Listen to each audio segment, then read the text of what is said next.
In school and public settings, we find restroom and changing facilities are becoming hard surface areas, designed where floors and walls are often tile. There are ceramic fixtures and water-resilient surfaces throughout these water-resistant environments, creating a very interesting opportunity for cleaning professionals and decontamination processes.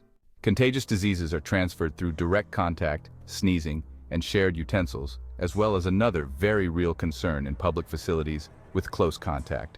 A fomite is a physical object that serves to transmit an infectious agent, pathogenic bacteria for example, from person to person, through direct contact with these hard, inanimate surfaces.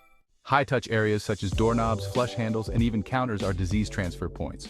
It has been shown in studies that hard surfaces pass germs more readily than porous surfaces. The no-touch cleaning process employs a combination of low-pressure spraying of pre-measured chemistry and water, high-pressure rinsing and vacuuming of soils, and contaminates from floor surfaces.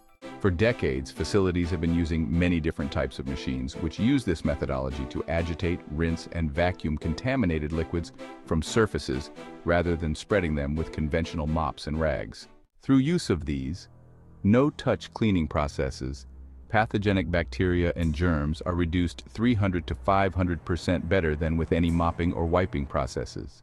Whether or not your operation is able to utilize these types of systems, you must be mindful to follow dilution and dwell times listed on product containers.